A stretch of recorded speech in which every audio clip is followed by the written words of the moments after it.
الحمدللہ رب العالمین والصلاة والسلام علی اشرف الانبیاء والمرسلین والحمدللہ رب العالمین اما بعد فاعوذ باللہ من الشیطان الرجیم بسم اللہ الرحمن الرحیم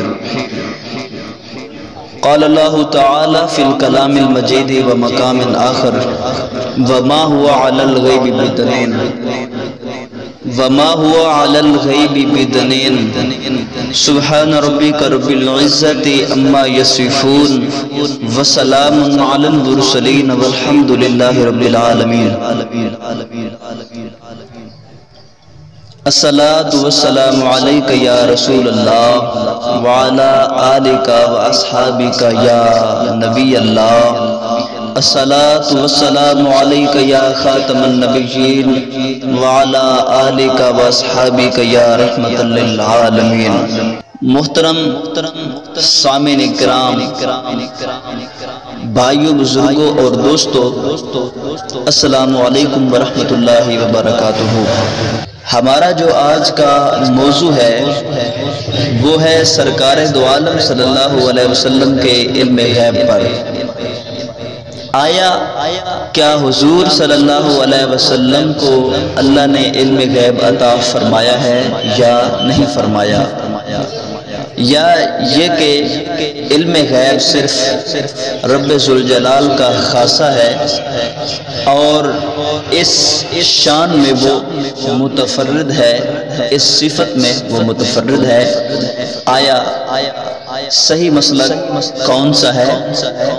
کیا وہ حق پر ہے جو کہتے ہیں کہ حضور صلی اللہ علیہ وسلم کو اللہ تبارک و تعالی نے علم غیب عطا فرمایا ہے، یا وہ حق پر ہیں جو کہتے ہیں کہ حضور صلی اللہ علیہ وسلم کو اللہ نے علم غیب نہیں عطا فرمایا؟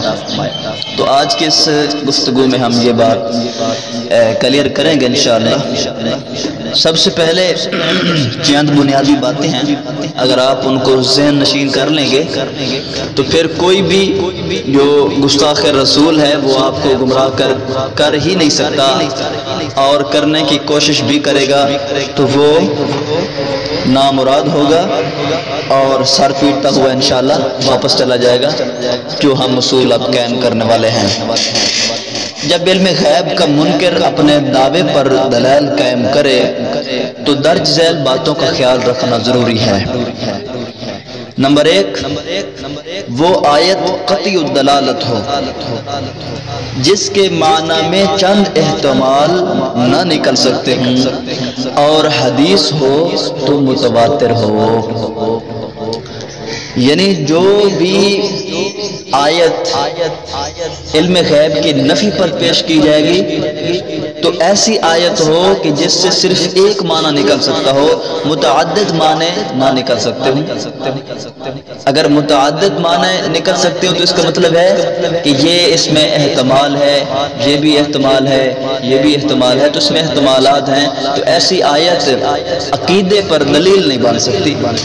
ہمیشہ اصول یہی ہے، مسلمہ اصول ہے، شریعت کا قاعدہ ہے کہ عقیدہ ہمیشہ نص قطعی سے ثابت ہوتا ہے، نہ کہ ایسی آیت سے یا ایسی حدیث سے جو متواتر نہ ہو اور جو جس میں چند احتمال نکل سکتے ہیں۔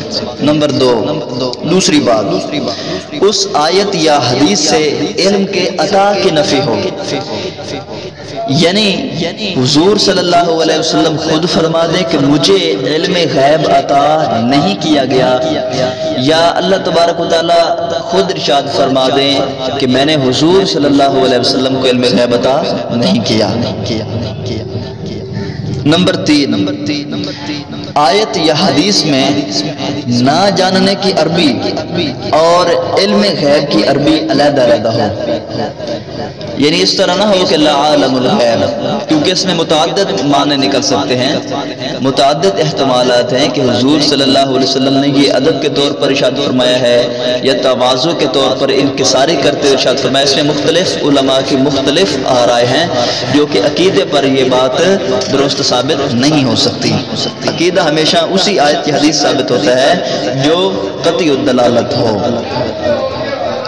عربی زبان میں لا اعلم الغیب سے مراد ہے کہ میں غیب نہیں جانتا، تو یہاں پہ مطلق غیب کی نفی ہے، علم غیب کی نفی نہیں ہے۔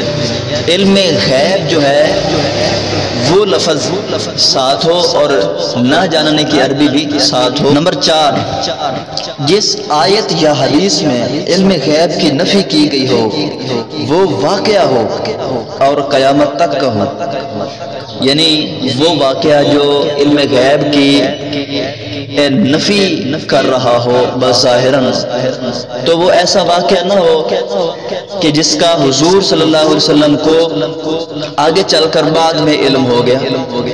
اگر حضور صلی اللہ علیہ وسلم کو علم اس واقعے کا اس وقت نہ تھا لیکن بعد میں معلوم ہو گیا، اس واقعے کا علم ہو گیا، تو یہ دلیل نہیں بن سکتی علم غیب کے نفی کے بارے میں، کیونکہ ہمارا موقف بھی یہی ہے، ہمارا عقیدہ بھی یہی ہے، ہمارے علماء نے بھی اس کو کتابوں کے اندر لکھا ہے کہ جو حضور صلی اللہ علیہ وسلم کے لیے ایک حرف بھی ایسا تسلیم کرتا ہو جو اللہ کے عطا کے بغیر ہو، تو ایسا عقیدہ رکھنے والا مشرک اور کافر ہے۔ ہم بھی یہی کہتے ہیں کہ اللہ تبارک و تعالیٰ نے حضور صلی اللہ علیہ وسلم کو ان سب باتوں کا علم سکھا دیا ہے جو حضور صلی اللہ علیہ وسلم کو پہلے سے نہیں تھا۔ تو اس پر قرآن کی مختلف آیات شاہد ہیں جو ہمارے موقف کی تائید کرتی ہیں۔ پہلی آیت جو ہے وہ سورہ نساء کی آیت ہے اور اس کی آیت نمبر 113 ہے۔ رب ذوالجلال نے ارشاد فرمایا وَعَلَّمَكَ مَا لَمْ تَكُنْ تَعْلَمْ، اے محبوب ہم نے آپ کو وہ سب کچھ سکھا دیا جو آپ نہیں جانتے تھے۔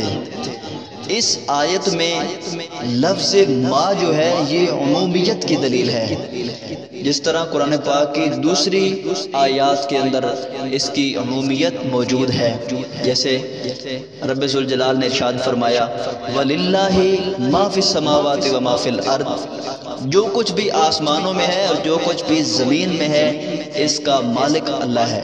وہاں پہ جو ما ہے وَلِلَّهِ مَا فِي السَّمَاوَاتِ وَمَا فِي الْأَرْضِ کے اندر جو ما ہے، اس نے بتایا کہ اللہ تبارک و تعالیٰ کی جو ملکیت ہے وہ پوری کائنات پر ہے، آسمان و زمین پر ہے۔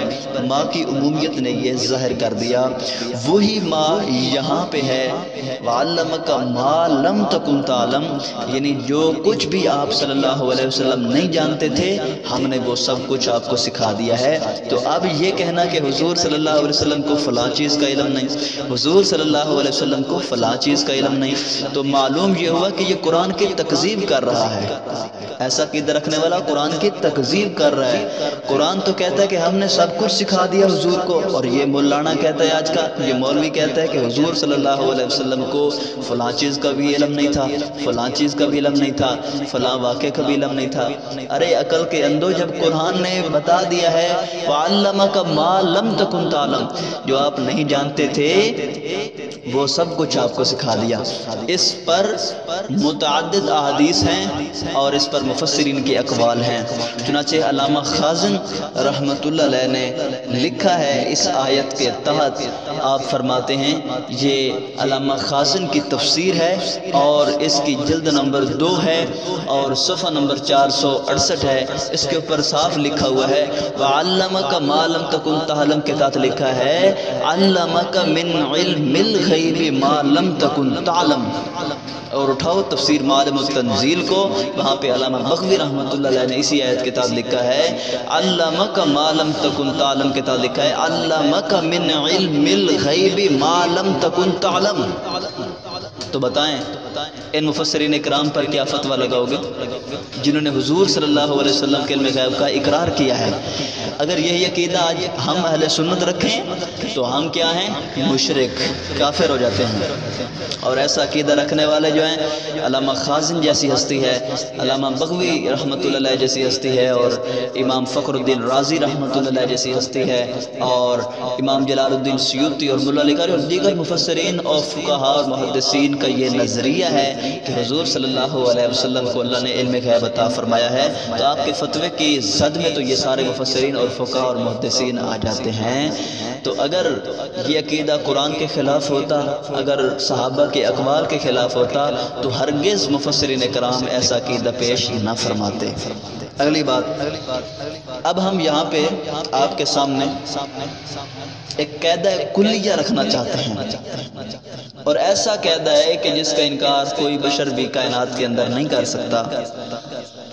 قاعدہ یہ ہے کہ مولوی قاسم نانوتوی نے اپنی کتاب تحذیر الناس میں لکھا ہے، جو کہ دیوبندیوں کا پیشوا ہے، مدرسہ دیوبند کا بانی ہے قاسم نانوتوی، اس نے لکھا ہے اپنی کتاب کے اندر، لکھتا ہے کہ حضور صلی اللہ علیہ وسلم کو اولین و آخرین کا علم عطا ہوا ہے۔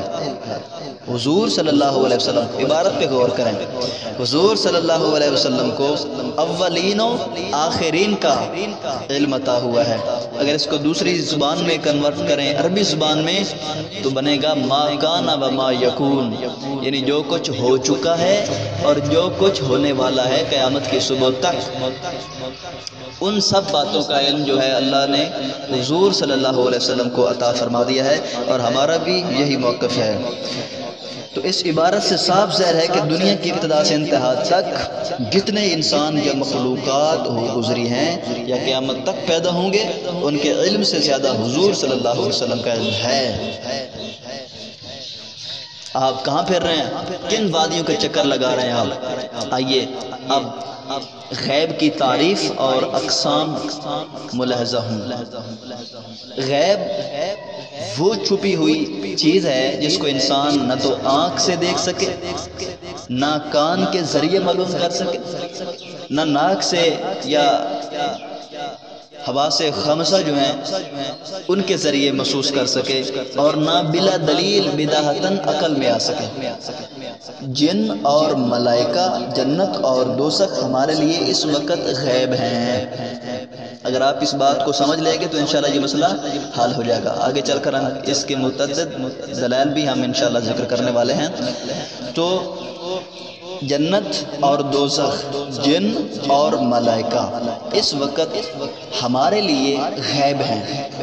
پھر غیب کی دو قسمیں ہیں، ایک ہے وہ غیب جس پر کوئی دلیل قائم ہو، اور ایک وہ غیب ہے جس پر کوئی دلیل قائم نہ ہو سکے، بلا دلیل ہو، جیسے جنت، دوزخ اور خدا پاک کی ذات و صفات کہ یہ عالم کی چیزیں اور قرآنی آیات دیکھ کر ان کا پتہ چلتا ہے۔ اور دوسرے غیب کی مثال جو بلا دلیل ہے، تو اس غیب کی مثال یہ ہے کہ جیسے قیامت کا علم کہ کب ہوگی، انسان کب مرے گا، اور عورت کے پیٹ میں لڑکا ہے یا لڑکی، بدبخت ہے یا نیک بخت، کہ ان کو دلائل سے بھی معلوم نہیں کر سکتے۔ اسی دوسرے غیب کو مفاتیح الغیب کہا جاتا ہے۔ اب ملاحظہ فرمائیں غیب کے مراتب، غیب کے کتنے مراتب ہیں؟ علم غیب کی 3 صورتیں ہیں اور ان کے علیحدہ علیحدہ احکامات ہیں۔ نمبر 1، اللہ عز و جل عالم بالذات ہے اور اس کے بغیر بتائے کوئی ایک حرف بھی نہیں جان سکتا۔ جو اس طرح کا عقیدہ رکھتا ہو، ہمارے نزدیک اہل سنت کے نزدیک وہ کافر اور مشرک ہے۔ نمبر 2، حضور صلی اللہ علیہ وسلم کو رب تعالیٰ نے اپنے بعض غیوب کا علم دیا ہے۔ اللہ تبارک و تعالیٰ کا جو علم ہے وہ لا متناہی ہے، اور حضور صلی اللہ علیہ وسلم کا علم متناہی ہے۔ تو حضور صلی اللہ علیہ وسلم کا جو علم ہے وہ اللہ کے علم کو نہیں گھیر سکتا۔ قرآن پاک میں بھی یہی ہے، وَلَا يُحِيطُونَ بِشَيْءٍ مِّنْ عِلْمِهِ إِلَّا بِمَا شَاءَ۔ تو یہ دعویٰ ہم بھی نہیں کرتے کہ حضور صلی اللہ علیہ وسلم کو بعین ہی ایسا غیب کا علم ہے جیسا کہ اللہ تبارک و تعالیٰ کی ذات کو ہے، تو ایسا عقیدہ رکھنے والا کافر مشرک ہے۔ اگر کسی نے ہمارے بڑوں میں سے کسی ایک نے بھی اگر اپنی کسی کتاب میں یہ عقیدہ پیش کیا ہے تو آپ لے کر آئیں، اور قیامت کی صبح تک آپ ایسا نہیں کر سکتے۔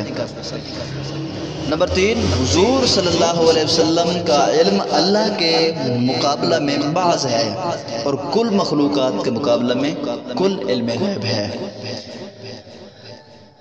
اب آگے چلیے، اولیاء کرام کو بھی بالواسطہ انبیاء کرام کچھ علوم غیب ملتے ہیں۔ اللہ تبارک و تعالیٰ نے حضور صلی اللہ علیہ وسلم کو 5 غیبوں میں سے بہت سے جزیات کا علم دیا ہے۔